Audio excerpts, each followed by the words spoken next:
الحمد لله وكفى والصلاة والسلام على سيد الرسل وخاتم الأنبياء أما بعد فأعوذ بالله من الشيطان الرجيم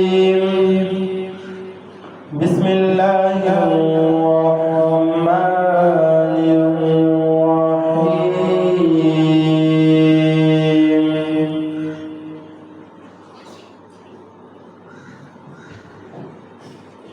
شهر رمضان الذي أنزل فيه القرآن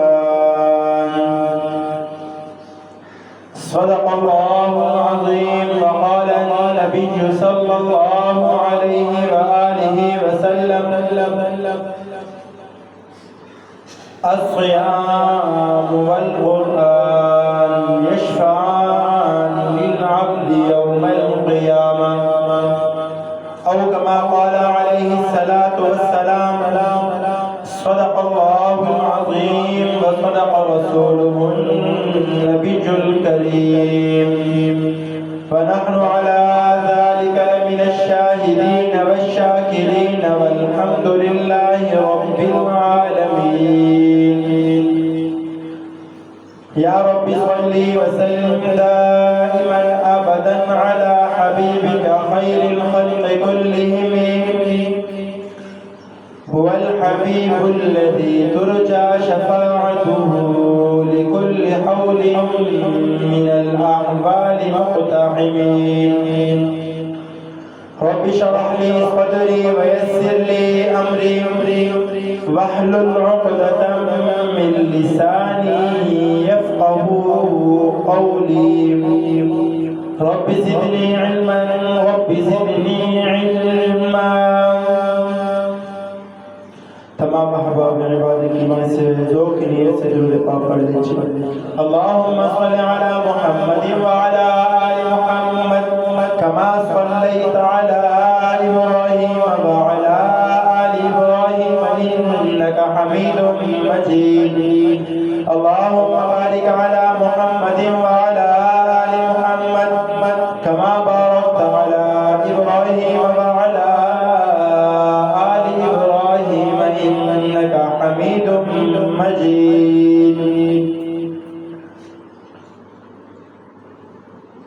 نقش قدم نبی کے ہیں جنت کے راستے نقش قدم نبی کے ہیں جنت کے راستے اللہ سے ملاتے ہیں سنت کے راستے میری انتہائی واجب الاحترام بھائیوں بزرگوں مسلمان دوستوں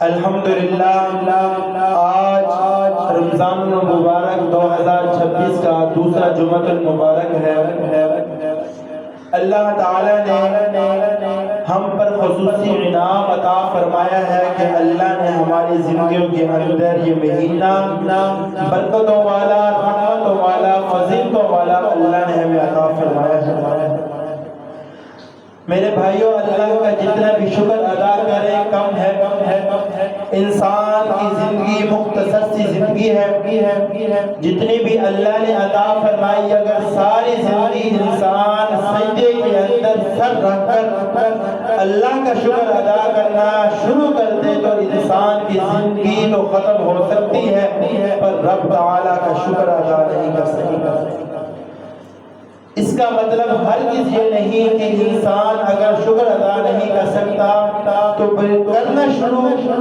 پھر اس کو چھوڑ دے فرمایا کہ اس طرح نہیں جو تمہارے بس میں ہے وہ تم کرو باقی اللہ جانے اللہ تمہارے معاملوں آج کے دور کے اندر انسان یہ کہتے ہیں کہ ہم سے یہ کام نہیں ہوتا اللہ کو راضی کرنا اللہ کو حاصل کرنا اللہ کا شکر ادا کرنا ہماری بس سے باہر ہے ہماری طاقت سے باہر ہے اے اللہ کے بندے جس رب نے تجھے یہ طاقت عطا فرمائی ہے جس ذات نے تجھے یہ بولنے کی قوت عطا فرمائی ہے جس رب نے تجھے سماعت کانوں کی قوت عطا فرمائی فرمائی ہے وہ رب تجھے وہ طاقت بھی عطا فرمائی ہے اگر تو رب کا شکر ادا کر۔ اللہ قرآن پاک کے اندر فرماتے ہیں وَإِن شَكَرْتُمْ لَأَزِيدَنَّكُمْ، اے ایمان والو، اے انسانوں، اگر تم اللہ کا شکر ادا کرتے رہو گے تو اللہ تمہاری نعمتوں کے اندر اضافہ فرماتے ہیں۔ جب انسان اللہ کا شکر ادا کرنا شروع کر دیتا ہے تو اللہ نعمتوں کے اندر بھی برکتیں عطا فرما دیتے ہیں، مزید برکتیں اللہ اس انسان کے مقدر میں فرما دیتے ہیں۔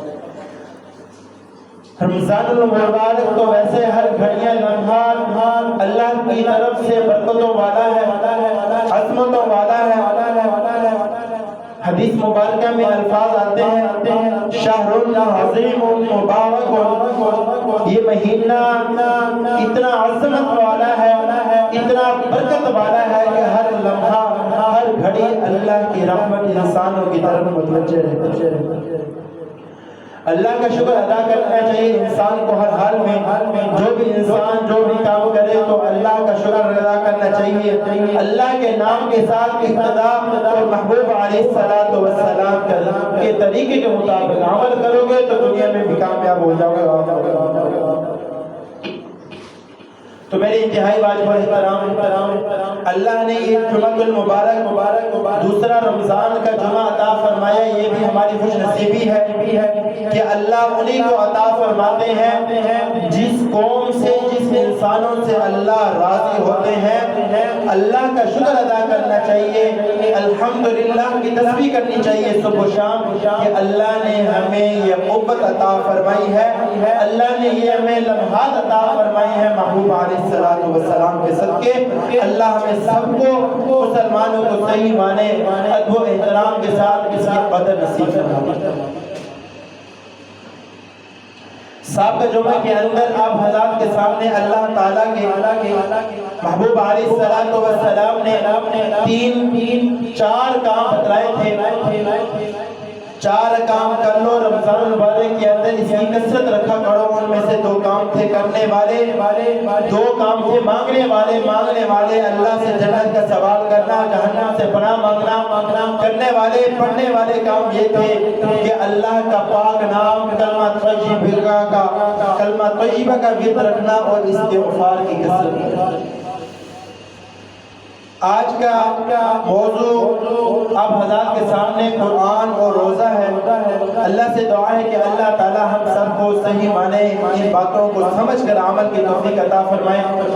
میری انتہائی واجب الاحترام، اللہ نے قرآن پاک کے اندر فرمایا شہر رمضان الذی انزل فیہ القرآن، فرمایا کہ میں نے اس بابرکت مہینوں کے اندر قرآن پاک کو، لا ریب کتاب کو، عظمت والی کتاب کو میں نے نازل فرمایا ہے۔ ھدی للناس، اس لیے اللہ کو نے نازل فرمایا تاکہ لوگ اس سے راستہ ہدایت کا تلاش کر کے رہنمائی حاصل کر کے کامیاب ہو سکے۔ ھدی للناس، تاکہ لوگوں کو ہدایت مل سکے، لوگ ہمیشہ کے لیے دنیا میں بھی کامیاب ہو سکے اور آخرت میں بھی کامیاب ہو سکے۔ اللہ کے محبوب علیہ السلام کی حدیث مبارکہ الصیام والقرآن، فرمائے کہ روزہ اور قرآن یشفعان للعبد، فرمایا کہ بندے کے لیے یوم القیامہ، قیامت والے دن، روز محشر والے دن، وہاں کس کا کوئی سفارش نہیں چلے گی، وہاں کوئی رشوت نہیں چلے گی۔ وہ ایسا دن ہے جہاں اللہ تعالیٰ کے سامنے چاہے چرند ہے، پرند ہے، انسان ہے، مخلوقات نے پیش ہونا ہے، انبیاء نے بھی کھڑا ہونا ہے، انبیاء کی امتوں نے بھی کھڑا ہونا ہے۔ فرمایا کہ اس دن یہ قرآن اور روزہ مسلمان کے حق میں شفاعت کریں گے، اللہ کو قبول فرمائے۔ میرے انتہائی واجب الاحترام، اللہ نے یہ دو بابرکت چیزیں اس امت کو عطا فرمائی۔ اللہ کا انعام ہے، اللہ کا خاص تحفہ ہے اس امت پر، جو اللہ کے محبوب علیہ السلام کے صدقے اللہ نے یہ امت کو یہ تحفے عطا فرمائے ہیں۔ فرمایا کہ جو انسان جتنی بھی عبادات کرتے ہیں ان کا ثواب اللہ تعالیٰ فرشتوں کے ذریعے کرامن کاتبین لکھتے ہیں۔ اللہ حکم دیتے ہیں میرے فرشتوں میرے فلاں بندے کا فلاں کام لکھ لو، فلاں نیکی لکھ لو، فلاں خیر خائی لکھ لو، فلاں نیکی کا کام اس نے کیا اس کا اجر و ثواب لکھ دو۔ فرمایا کہ ایک حدیث قدسی ہے، دوسرے حدیث نبوی ہے۔ حدیث قدسی وہ ہوتی ہے الفاظ جو اللہ کی طرف سے ہوتے ہیں اور زبان اقدس محبوب علیہ السلام کی ہوتی ہے۔ حدیث نبوی وہ ہوتی ہے جو الفاظ اور معانی محبوب علیہ السلام کی ہوتی ہے۔ حدیث مبارکہ میں آتا ہے اللہ کے محبوب علیہ السلام ارشاد فرماتے ہیں من صام رمضان، جس شخص نے رمضان کا روزہ رکھا ایمانا و احتسابا، ایمان کی حالت میں اور اللہ سے ثواب کی نیت رکھتے ہوئے، غفر لہ ما تقدم من ذنبہ، اللہ کے محبوب فرماتے ہیں کہ اللہ اس مومن کو کیا عطا فرماتے ہیں، ایمان والوں کو کیا اجر و ثواب عطا فرماتے ہیں۔ اللہ فرماتے ہیں اللہ کے محبوب نے ارشاد فرمایا غفر لہ ما تقدم من ذنبہ، اللہ اس بندے کو اس روزے کی برکت سے، رمضان مبارک کے روزے کی برکت سے اللہ پچھلی ساری زندگی کے گناہوں کو معاف فرماتا ہے۔ غفر لہ ما تقدم من ذنبہ، اس طرح فرمایا کہ اس نے سارے کے سارے گناہ معاف فرما دیتے ہیں۔ حدیث قدسی ہے اللہ فرما رہے ہیں میرے بندے الصیام لی، بندے نے روزہ میرے لیے رکھا، وانا اجزی بہ، اس کا اجر میں عطا کروں گا۔ انسان جتنی بھی نیکیاں کرے، عبادات کرے، نماز پڑھے، حج ادا کرے، زکات ادا کرے، خیرات صدقہ کرے، زکات ادا کرے، کسی غریب کے ساتھ ہمدردی کرے، تو اللہ فرشتوں کو حکم دیتے ہیں میرے فرشتوں اس میرے بندے کی فلاں نیکی بھی لکھ لو، اس میرے بندے کی فلاں نیکی بھی لکھ لو، اس کی گناہ خیر خائی بھی لکھ لو۔ جب روزے کا وقت آتا ہے، روزے کا تعلق آتا ہے، تو اللہ تعالیٰ فرشتوں کو حکم نہیں دیتے، فرشتوں کو نہیں آرڈر کرتے کہ میرے فلاں بندے کی فلاں نیکی لکھ لو، اللہ اس پر فرماتے ہیں الصیام لی، اس بندے نے میرے لیے روزہ رکھا، انا اجزی بہ، اور اس کا اجر میں عطا کروں گا۔ میرے بھائیوں مسلمانوں، اس روزے کی برکت اللہ کے ساتھ تعلق ہو جاتا ہے روزے کا، اس اللہ تعالیٰ اس روزے کی برکت سے فرماتے ہیں فرشتے اس کا اجر نہیں دیتے بلکہ اجر اس کا اللہ خود عطا فرماتے ہیں، کیونکہ اللہ فرما رہے ہیں الصیام لی، اس بندے نے میرے لیے روزہ رکھا، اس کا اجر بھی میں عطا کروں گا۔ اس لیے میرے بھائیوں یہ خوش نصیبی ہے امت محمدیہ کی کہ اللہ نے جتنے بھی پہلی امتیں گزری ہیں ان کو بھی اجر و ثواب عطا کرتے تھے، لیکن وہ بھی روزہ رکھا کرتے تھے، وہ بھی فرائض کو ادا کیا کرتے تھے، لیکن اللہ نے جو خصوصی انعام اس امت پر عطا فرمایا ہے کہ روزہ کے تعلق اللہ کے ساتھ ہو جاتا ہے۔ روزے کا معنی مقصد بھی ہے پرہیزگاری، جب تعلق کسی بڑے کے ساتھ جڑ جاتا ہے تو اس کے اندر سے کمی کوتاہیوں کو دور کر دیتا ہے۔ جب بندے کا تعلق رب تعالیٰ سے جڑ جاتا ہے تو اللہ بھی اپنے بندے کے جسم سے اعمال سے ساری برائیاں دور کر کے ہمیشہ کے لیے کامیاب فرماتا۔ اس لیے میرے بھائیوں اللہ نے یہ روزہ مقدروں کے لیے مقدر سے اس امت محمدیہ کے حق میں عطا فرمایا، اور خصوصی طور پر اللہ جو اجر و ثواب عطا فرماتے ہیں محبوب علیہ السلام کے حدیث مبارکہ فرمایا کہ جس کو رب مل گیا اس کو سب کچھ مل گیا، کیونکہ نماز پڑھتے ہیں، زکات ادا کرتے ہیں، یہ طلب ہوتی ہے کہ اللہ مجھ سے راضی ہو جائے، مجھے جنت نصیب ہو جائے، میں زکات دے رہا ہوں کہ مجھے جنت نصیب ہو جائے، میں صدقہ خیرات کر رہا ہوں مجھے جنت مل جائے۔ فرمایا کہ ساری غرض انسان کی جنت تک ہوتی ہے۔ فرمایا کہ جب روزے کا تعلق آتا ہے تو اللہ کے ساتھ تعلق ہوتا ہے، جس کو رب مل جاتا ہے سب کچھ مل جاتا ہے۔ اس لیے میرے بھائیوں اللہ نے یہ ببرکت لمحات اس امت کو عطا فرمائے ہیں، ہمیں عطا فرمائے ہیں۔ اللہ ہم سب کو صحیح معنی اس کا دعا احترام کے ساتھ اس کی قدر کر کے پورے روزے رکھنے کی اللہ توفیق عطا فرمائے۔ دو چیزیں بیان فرمائی، القرآن، الصیام، فرمایا کہ روزے کا تعلق تو اللہ کے ساتھ جو اللہ اجر عطا فرما دیتے ہیں۔ فرمایا کہ بادشاہ محمود غزنوی رحمت اللہ علیہ ایک وزیر تھا جس کا نام ایاز تھا.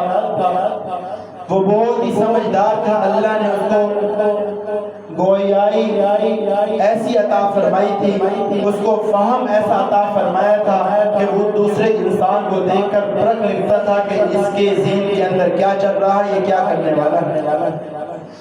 یہ اللہ کی عطا ہے. اللہ جس بندے کو کیا عطا فرما دے, یہ اللہ کے خزانوں کے اندر کسی قسم کی کمی کوتاہی نہیں آ سکتی. فرمایا کہ اس وزراء کے اندر بادشاہ نے اعلان کیا کہ میں آج ہیرے اور جواہرات کے ڈھیر لگا رہا ہوں, پیسے دولت کے ڈھیر لگا رہا ہوں. جو میرا وزیر میری رعایا کے اندر سے جس چیز کے اوپر ہاتھ رکھ لے گا وہ چیز اس کی ہو جائے گی. اس کے بعد میں اس سے کبھی سوال نہیں کروں گا تو نے کیوں لی ہے اور کہاں خرچ کی ہے, وہ اس کا مالک بن جائے گا. لیکن محمود غزنوی رحمت اللہ علیہ کا جو وزیر تھا, اس وزیر کا نام ایاز تھا. جب یہ اعلان کر کے بادشاہ اپنی سواری پر سوار ہو کر روانہ ہو گیا تو وہ ایاز بھی جو وزیر تھا وہ بھی سوار ہو کر اپنی سواری پر پیچھے پیچھے چل پڑا. کچھ سفر جانے کے بعد دیکھا کہ بادشاہ نے کہ وہ میرا وزیر میرے ساتھ آ رہا ہے. بادشاہ نے کہا ہے وزیر تو پاگل تو نہیں, آج میں نے انبار لگا دیے ہیرے جواہرات کے, آج اعلان عام نہ کر دیا کہ جو انسان جتنا سونا ہیرے جواہرات اکٹھے کر کے لے جائے گا, جتنا لے کے جا سکے وہ لے جائے, اس کی ملکیت ہے, تو اس سے محروم رہ گیا. وہ سمجھدار تھا. اس نے کہا بادشاہ سلامت, آپ کی بات سچی ہے, جس چیز پر ہاتھ رکھ لیے جائے وہ آپ کو مل جائے گی. کہا میں اپنی زبان سے کبھی جھوٹ نہیں بولتا, اللہ کا فضل و کرم ہے. تو وزیر ایاز نے کہا کہ آج کے بعد یہ میرا ہاتھ آپ کے سر پر ہے, آج کے بعد آپ میرے ہو گئے. آپ کا خود کو حکم تھا جس چیز پہ ہاتھ رکھ لو گے اسی کی ہو جاؤ گی, تو اس لیے میں نے ہاتھ آپ پر رکھا ہے. جس کو بادشاہ مل گیا اس کو سب چیزیں مل گئی, اس لیے میرے بھائیوں جس کو اللہ مل گیا اس کو ساری جنت کی چیزیں انعامات مل گئے. اس لیے میرے بھائیوں اللہ نے انسان کو عقل بھی عطا فرمائی, شعور بھی عطا فرمایا. اللہ انسان کو وہی چیزیں عطا فرماتے ہیں جو اس کے لیے فائدہ مند ہوتی ہیں, اس کے اندر کوئی نہ کوئی حکمتیں ہوتی ہیں. انسان جذبات کے اندر آ کر, جلد بازی کے اندر آ کر اپنی نیکی بھی ضائع کر بیٹھتا ہے. شکوے گلے کرنے کی وجہ سے اللہ کے محبوب کو بھی ناراض کر بیٹھتا ہے. یہ لمحات ایسے ہیں کہ اس کے اندر اللہ کے محبوب کو راضی کرنے کا آسان طریقہ فارمولہ اللہ نے اس امت کو عطا فرما دیا. اگر مجھے راضی کرنا ہے, میرے محبوب کو راضی کرنا ہے, تو میرے قرآن پر عمل کرو, میرے محبوب کی سنت پر عمل کرو. اس لیے میرے بھائیوں یہ تو روزہ جو اللہ انسان کو اپنی طرف سے اجر و ثواب عطا فرماتے ہیں. جب انسان مخلص اللہ کے لیے ہو جاتا ہے تو اللہ بھی انسان کے اندر سے تمام بیماریاں دور کر کے ہمیشہ کے لیے اس کو کامیاب کر دیتا ہے. فرمایا کہ دوسرے نمبر پر فرمایا قرآن ایسی چیز ہے, ایسی بابرکت چیز ہے, ایسے لمحات کے اندر انسان پڑھے تو اللہ ایک نہیں بلکہ 70 گنا ثواب بڑھا دیتے ہیں. یہ لمحات رمضان مبارک کے لمحات ہیں جب انسان فرمایا کہ ایک حروف غیر رمضان کے اندر پڑھتا ہے تو اللہ 10 نیکی عطا فرماتے ہیں. دوسری روایات کے اندر آتا ہے بغیر وضو کے پڑھنے سے 10 نیکیاں, وضو کر کے پڑھے گا تو فرمایا کہ 25 نیکیاں عطا فرماتے ہیں. اور فرمایا کہ جب قرآن کھول کر انسان پڑھتا ہے تو ایک حرف پر اللہ 50 نیکیاں عطا فرماتے ہیں. یہ تو نماز کے علاوہ کی بات ہے. جب رمضان کے اندر رمضان مبارک کا مہینہ ہے, قیمتی لمحات ہیں, نماز کے اندر انسان ہے اللہ کے سامنے تکبیر تحریمہ کہہ کر اپنے عاجزی کا ثبوت دے کر اللہ کے سامنے کھڑا ہو کر بابرکت کتاب کی تلاوت شروع کرتا ہے تو اللہ کی رحمت کا جوش آتا ہے. اللہ کی رحمت ایک نہیں, 10 نہیں, 50 نہیں. فرمایا کہ اللہ بے شمار اس کو انعامات اور رحمت عطا فرماتے ہیں کہ انسان ابھی تلاوت کر رہا ہوتا ہے, اللہ کی رحمت مسلسل بارش کی طرح برسر. اتنا کم وقت کے اندر اتنا بڑا منافع اللہ اگر اس بندے کو دے رہا ہے تو بندہ مسلمان اس سے دور کیوں ہے؟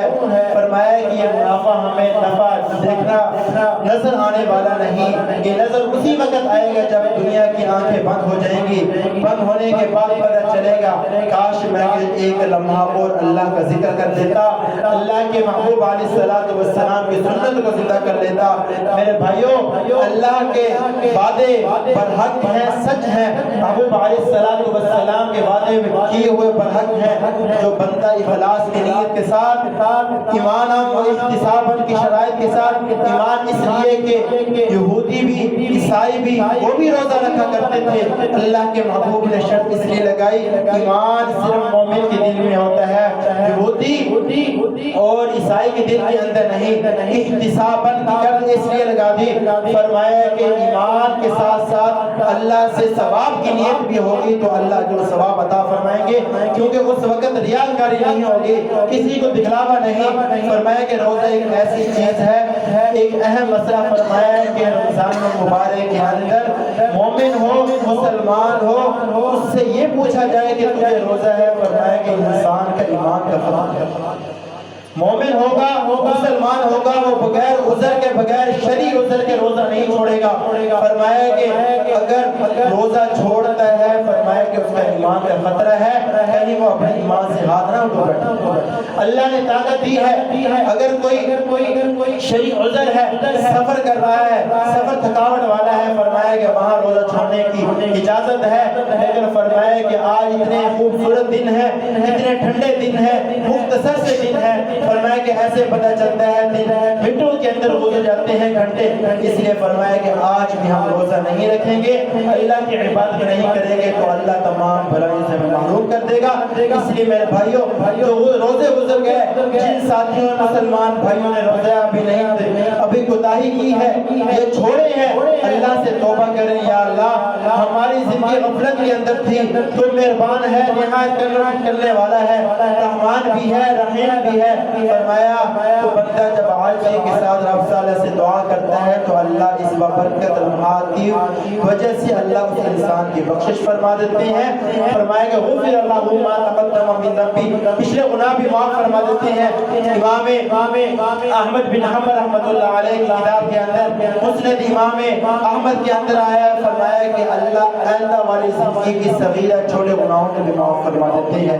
اتنا بڑا انعام اللہ اس امت کو عطا فرما رہے ہیں، پھر بدبختی ہو سکتی ہے اس انسان کی اور غفلت نہیں۔ فرمایا کہ وہ جو انسان اس قیمتی لمحات کے اندر بھی اپنے اعمال نہ کر کے اللہ کو راضی نہ کر سکا، اللہ کے خزانوں کو لوٹ نہ سکا، اللہ کی رحمت کے طلبگار نہ ہو سکا، فرمایا کہ وہ بدبختی ہو سکتا ہے، وہ کامل انسان مسلمان نہیں۔ اس لیے میرے بھائیوں اللہ نے قرآن کو نازل فرمایا، یہ قیامت والے دن انسان کے حق میں شفاعت کرے کہ اللہ رات کو اٹھ کر اپنی نیند قربان کر کر قرآن سنا کرتا تھا، تراویح کے اندر قرآن سنا کرتا تھا، اللہ اس قرآن آج میں تجھے شفاعت کرتا ہوں اس بندے کی کہ میرے لیے قربان ہوا کرتا تھا، تیری رضا کے لیے، تجھے خوش کرنے کے لیے مجھے سنا کرتا تھا، مجھے اپنی زبان سے پڑھا کرتا تھا۔ اللہ میں آج تیری دربار کے اندر شفاعت کرتی ہوں، اے اللہ قرآن شفاعت کرے گا، اللہ میں شفاعت کر رہا ہوں، اس کی گناہوں کو معاف فرما کے ہمیشہ جنت عطا فرما۔ وہ کیا لمحات ہوگا جب انسان نفس کا عالم کے اندر پھنسا ہوا ہوگا، ہر انسان اپنے اعمال کی فکر کے اندر ہوگا، نہ جانے میرے ساتھ کیا ہوتا ہے۔ میرے بھائیوں اللہ نے قیمتی لمحات عطا فرمائے ہیں، ہمیں بھی چاہیے ہم اپنے لمحات کو قرآن پاک کی تلاوت کے اندر گزاریں، ذکر اذکار کے اندر گزاریں۔ آج رمضان آ گیا، ہماری روٹین وہی ہے، نماز نہیں پڑھتے تھے آج بھی نہیں پڑھتے، فرمائیے ہمارا نقصان انسان دوسرے کا نقصان نہیں بلکہ اپنے آپ کا نقصان کرتا ہے۔ قرآن کرتا ہے انسان اپنے آپ پر خود ظلم کرتا ہے، اللہ کسی پر ظلم نہیں کرتے۔ میرے بھائیوں اللہ سے دعا ہے کہ اللہ تعالی ہمیں تمام کے تمام تعلیمات روزے کے رمضان مبارک کے سارے روزے اور تراویح ادا کرنے کے ساتھ ساتھ قرآن پاک کی تلاوت اور ذکر اذکار کے ساتھ اپنے دلوں کو منور بھی کریں، اپنی زبانوں کو پاک بھی کریں۔ یہ روزہ صرف کھانے پینے سے رکنے کا نام نہیں، یہ روزہ آنکھوں کا بھی ہے، زبان کا بھی ہے، ہاتھوں کا روزہ بھی ہے، پیروں کا روزہ بھی ہے، اس پر کیا اللہ عطا فرماتے ہیں، کیا مسائل ہے، انشاءاللہ آئندہ جمعہ کے اندر آئیں گے۔ اللہ سے دعا ہے کہ اللہ تعالی ہمیں صحیح معنی ادب اور احترام کے ساتھ رمضان مبارک کی قدر عطا فرمائے۔ وآخر دعوانا الحمدللہ رب العالمین۔ سنت ادا فرمائے۔